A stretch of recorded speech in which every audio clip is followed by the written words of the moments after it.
အားလုံးပဲမင်္ဂလာပါ United Meta ရဲ့ Facebook နဲ့ YouTube ကနေကြိုဆိုပါရစေ။ဆိုတော့ကျွန်တော်တို့ Jadon Sancho နဲ့ Manchester United ကြားမှာဖြစ်နေတဲ့ပြဿနာနဲ့ပတ်သက်ပြီးတော့နည်းနည်းလေးပြောချင်ပါတယ်။ဆိုတော့ Jadon Sancho က Manchester United ကနေလာမယ့်အပြောင်းရွှေ့နှွေရာသီမှာစာချုပ်သက်တမ်းကုန်ဆုံးပြီးတော့ထွက်ခွာတော့မယ်ကစားသမားဖြစ်တယ်။ဒါကြောင့်မလို့လက်ရှိမှာ Manchester United က Ruben Amorim ရဲ့ system မှာဒါအဝင်ခွင်ကြမဖြစ်ဘူးသူစီကနေလုံလောက်တဲ့ performance ကိုလည်းမရနိုင်ဘူးဆိုပြီးယူဆတဲ့အတွက်ပြောင်းချဖို့ပြင်ဆင်နေတယ် Manchester United ကို Sancho ကပြီးခဲ့တဲ့2021 for လုံးကြသည်မှာOle Gunnar Solskjaer တာဝန်ယူနေစဉ်အချိန်မှာ Borussia Dortmund အသင်းကနေပေါင်83သန်းနဲ့ရောက်လာခဲ့တဲ့ကစားသမားဖြစ်တယ်လက်ရှိအချိန်ထိစုစုပေါင်း82ပွဲကစားပြီးတော့12ဂိုးသွင်း6ဂိုး assist ရထားခဲ့တယ်ဆိုတော့ပေါင်83သန်းတန်ကစားသမားတစ်ယောက်စီကနေပြီးတော့ဒီလို performance မျိုးပဲကျွန်တော်တို့ရခဲ့တယ်ဆိုတာ Manchester United အတွက်အများကြီးနစ်နာတယ်တကယ်လဲရင်နာစရာကောင်းတဲ့ result တစ်ခုလို့ပြောရမယ်ပိုပြီးဆိုတာကအဲ့ဒီအချိန်တုန်းက Sancho ရဲ့ Dortmund မှာပြနေခဲ့တဲ့ခြေစွမ်းတွေအရာ Manchester United ပရိသတ်တွေအကုန်လုံးရောအသင်းကပါအရန်ကို hype ခဲ့ကြပြီးတော့ဒါ social ဆိုလို့ရှိရင် Sancho အပေါ်မှာ one of the best forward ဆိုပြီးတော့ mention လုပ်ခဲ့တဲ့အထိပဲပေါ့နော်ဒါပေမဲ့ပေးခဲ့ရတဲ့တန်ကြီးနဲ့ tight တန်တဲ့ခြေစွမ်းမျိုးကို Sancho စီကနေပြန်မရဘူးဒါအပြင် Sancho ရဲ့ဒီအသင်းမှာ fit မဖြစ်မှုနဲ့သူ့ရဲ့ attitude ပိုင်းဆိုင်ရာအားနည်းမှုတွေနောက် Manchester United လို့အသင်းရဲ့တောင်းဆိုတဲ့ဒီတောင်းဆိုမှုတွေနဲ့ဖိအားဒဏ်တွေကိုမခံနိုင်တာကြောင့်ဒီ Sancho ရဲ့ခြေစွမ်းကတော်တော်ကြီးကိုကျဆင်းသွားတယ်ပြီးခဲ့တဲ့အပြောင်းအရွှေ့မှာဆိုလို့ရှိရင်ဒါ Chelsea အသင်းကိုအငှားနဲ့တွားပြီးတော့ကစားရတဲ့အခြေအနေအထိဖြစ်သွားခဲ့တယ်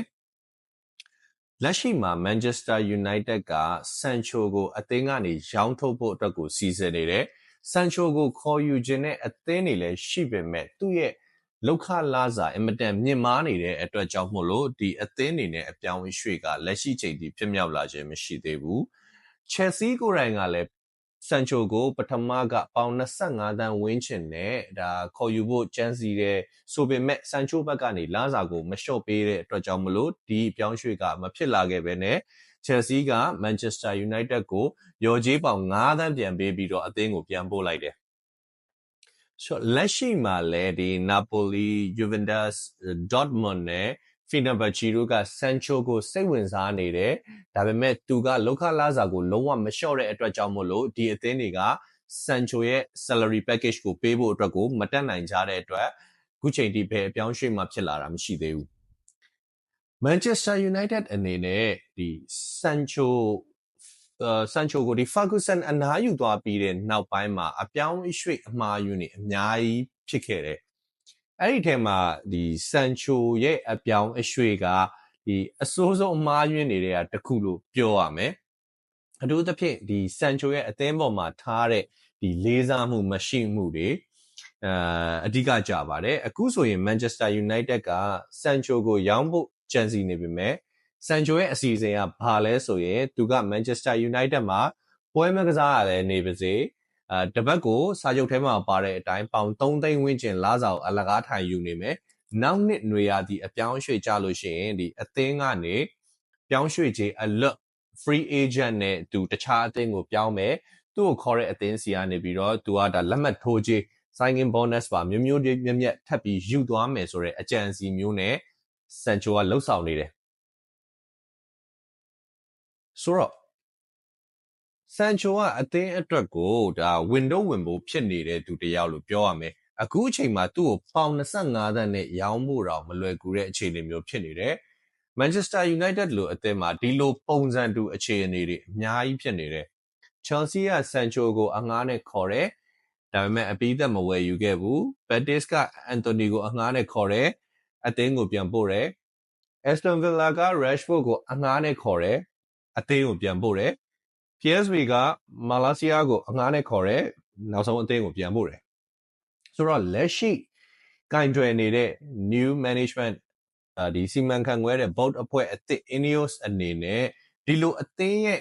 culture တွေအခြေအနေတွေကိုပြောင်းလဲဖို့မဖြစ်မနေလိုအပ်တယ် အဲ့ဒီအချိန်မှာပထမဆုံးဥပမာအနေနဲ့စံပြအနေနဲ့ဆန်ချိုရဲ့အခြေအနေကိုကောင်းကောင်းကင်တွယ်သွားနိုင်ဖို့လိုအပ်တယ် United မှာဘာတစ်ခုရှိနေလဲဆိုတော့နောက်ရာသီအပြောင်းအရွှေ့အကုန်မှာဆန်ချိုကို free agent ပြောင်းရွှေ့ခြင်းအလွတ်နဲ့ဆန်ချိုကိုမဖြစ်မနေထွက်ခိုင်းစရာမလိုဘူးအသင်းနဲ့ဆန်ချိုနဲ့ချုပ်ထားတဲ့စာချုပ်ထဲမှာတစ်နှစ်သက်တမ်းတိုးခွင့်ပါနေတယ်ဆိုတော့ဒါကိုအသုံးချပြီးတော့ Manchester United အနေနဲ့ဆန်ချိုကိုကောင်းကောင်းကြီးပြန်ပြီးတော့ပညာပေးဖို့လိုနေပြီးတော့နောက်ထပ်ဒီလိုအမှားမျိုးမဖြစ်လာဖို့အတွက်လည်း Ineos Board အဖွဲ့အနေနဲ့တည်တည်ချာချာကင်တွယ်သွားဖို့လိုအပ်ပါတယ်အားလုံးကျေးဇူးတင်ပါတယ်နောက်ဗီဒီယိုမှာပြန်တွေ့ပါမယ်